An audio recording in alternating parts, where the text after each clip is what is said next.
Northeast. Farmer Courtney here, answering the question in a more thorough, in-depth way about can white people, can Caucasians who love, respect, and honor Minister Louis Farrakhan, can they join the Nation of Islam? And the short answer is no. At this time, it is not prescribed. A lot of content that I put out is about healing and medicine. And so if you think of it like that you wouldn't just go to your homeopathy kit and start selecting all kind of remedies for a condition that you didn't have. So it is prescribed at this time that Caucasians are not to be permitted to be registered members of the Nation of Islam, because the healing that is taking place needs certain conditions, it needs certain support and safeguards in place, and that is what is prescribed. And so if you truly bear witness, you will submit and honor that and just support what you can support, right? NFA Studios, Final Call, you can get the newspaper, you can go to the books, you can order all kind of materials, you can watch the webcast, you can donate to the webcast to keep that going. There, you could literally spend the rest of your life studying all the different lectures, and I know that for many of us that feels like an unsatisfactory answer, and that's not enough, because there is something about a physical community that is crucially important. However, if you can't be in that, you have to figure out, a way to go forward. My educator always used to say to me, like, you have to start your own thing, which I really thought was laughable, because I just thought, brother, I am such a mess that, like, how in the world could that be what you're telling me to do? But he just, that's logical, like, if you don't live, we don't even live anywhere near, a Nation of Islam mosque. We don't live, I think the nearest one is in Syracuse, and then there's one in Albany, there's one in Buffalo. So those are all 2 to 3 hour drives from my house. So, it's not even realistic. But so you just said, you got to start your own thing. And I had seen that modeled, I had homeschooled for many years before this round of homeschooling. And so I'd seen it modeled. I'd seen a lot of Christian people do that. I'd known that you could do that, but I just felt personally I had too many flaws and too many things, and I just couldn't do it. So I just kept my head down for years and did the work that I had to do in my family, and did live in a real state of confusion and not really knowing what was going on. And I will say, if you can learn anything from my experience, if I had something to share, is to just really work on the purification process of your mind, of your physical body, and just make studying a very disciplined thing. Like, unplug as much as you can, really take time for reading, learn how to take good notes, learn how to organize your study, learn how to be a good student. Even if you don't read well and retain information well, figure out a way to hear it in lectures, and figure out a way to organize and compartmentalize, do something with the knowledge that you're able to get, because that's one of my biggest hurdles. It just has to do with motherhood, is that I always have stuff kind of coming at me, and so whatever I may desire to do, it always is eclipsed by whatever the needs of the family are, and that's just how it is right now. And I also just really struggled with not accepting myself, like really being unhappy with myself and feeling very downtrodden. Like, I agreed with what Dr. Khalid Muhammad said about the white race, and I felt like that was an answer for me, right? Because everyone always gives you these kind of insufficient, not holistic answers. And while it was a harsh answer, I felt like, well, thanks. Thank you for actually giving me some foundational piece that I can work with, but where to from here? And coming across that Bill Moyers piece that I shared in another video really was the beginning of a deeper level of self-acceptance. So I always felt like there was something wrong with me for being attracted to this truth, right? And it wasn't just that I felt it, it's incoming messaging from my family, saying, this is just so wrong that you would be interested in a revelation from God, an actual living history, prophecy, because prophecy and scripture and all of that was never really given a place of honor, a place of significance in my family. My family was recovering Catholics. They went to grammar school, high school, and even Catholic college. We would go to the obligatory Christmas, Easter masses. We did that stuff when I was younger.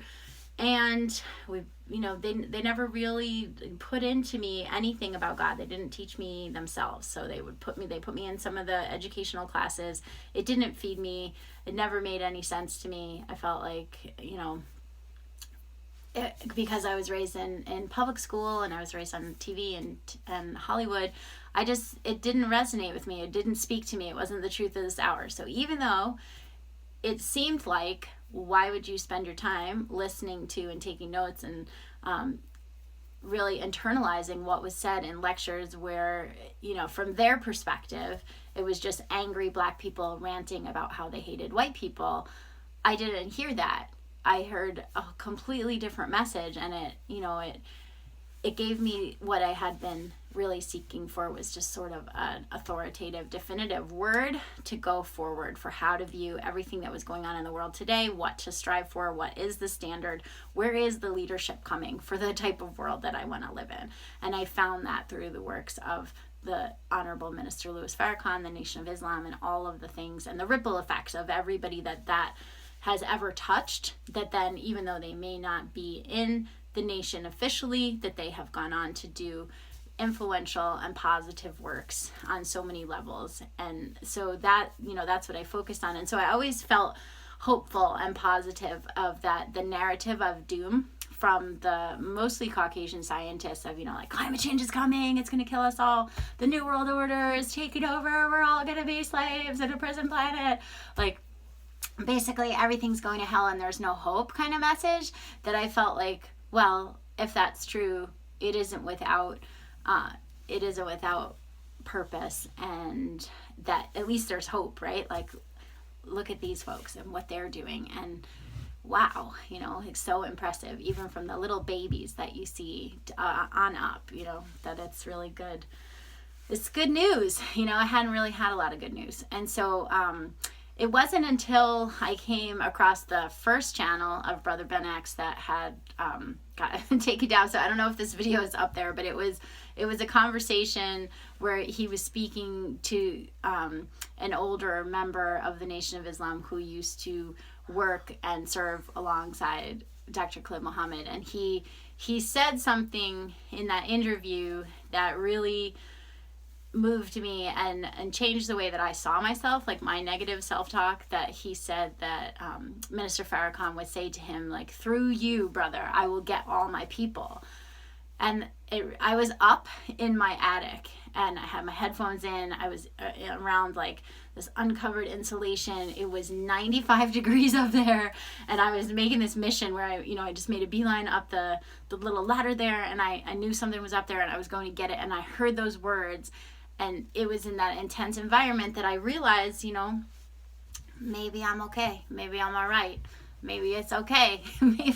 maybe there's a purpose for me. Maybe it's not just some kind of freak combination of things that align that makes me this woman that can't give up something that from outside point of view would just be something that, Courtney, you need to just let that go.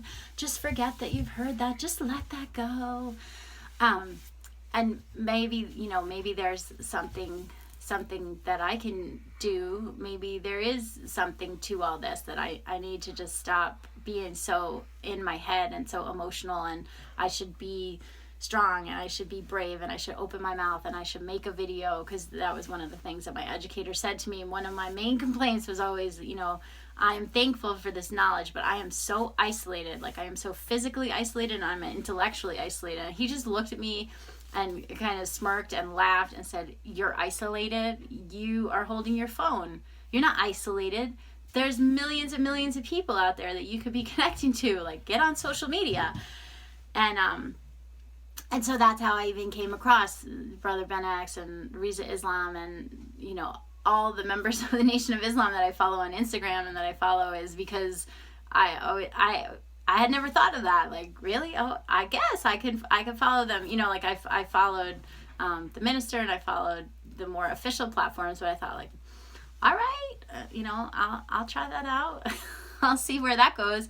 And then, checking out different streams of content that was putting out, that it transformed my internal thinking process, like to another degree, that was just much more accepting of who I am, and that there actually might be some sort of purpose in the end for where all this comes from, and that I need to stop not going on the instincts that I have to go forward, right? So like I'll have a positive instinct of like, oh, I could say this, or I could create that, or let's talk about this, and then that, like nobody really cares about an isolated white woman living out on a farm who bears witness to the teachings of the most honorable Elijah Muhammad. Like nobody is looking for what you have to offer. Don't put that out there. And this kind of like push and pull thing that's going on. And so a lot of it had to do with family pressure, that I didn't realize a degree of my family history was that my dad was from Rosedale, Queens. I had no idea about the historical things that went down in 1976 with the Spencer family. I didn't have any idea about the riotous, racist behavior of the white families in that area that completely lost their damn minds and went just criminally violent on this family that was just trying to have their life in a nice neighborhood that they decided that they wanted to live in, that was close to the city. And I had no idea. And I had no idea because my family lived in Suffolk County. My dad had moved us away from, when I was born. We lived in Northport. I think I was born in Syosset, so they didn't live out there when I was born. But I grew up in Northport in Suffolk County, far away from everything, in a Truman Show like reality. So I was actually never meant to come across any of this. Like everything in my life, it was all designed and put together so carefully so that I would just never really even have any kind of knowledge outside of the dominant Caucasian worldview that is taught everywhere. And so when I sat back and really kind of took it all in, of what are the chances of that somebody's seed, who's from Rosedale, that I would just kind of innocently put in a video having no knowledge of who Dr. Khalid Muhammad is, and that it would irreparably shatter the worldview that for centuries Caucasians have been building for their dominant narrative for their families, and that degree of thinking process to keep replicating itself in the world. And so that YouTube video and a couple other things on Brother Ben X's channel really just made a deep impact on me. So I would just like to leave with a word of encouragement of, keep studying. Don't focus on what you can't do. Focus on what you can do. And leave a comment below if you have any questions, or I can put together some book lists and some different things of what I've come across. As a kid, I always read those Choose Your Own Adventure books. So that's something that I've thought about doing, as like reference material books, educational materials of not so much Choose Your Own Adventure, but Choose Your Own Course of Study, and just putting together almost like a menu of things to choose from, and how one thing relates to the other. Just I like visuals like that. So bear with me as I have everybody in my house and everything going on. So even though I plan to do some content and stuff, I do not have an assistant and anybody that helps me do all this stuff at this time. So it takes me a little while to get that stuff going, and so we just have to keep going forward. All right, more time. Until next time. Peace.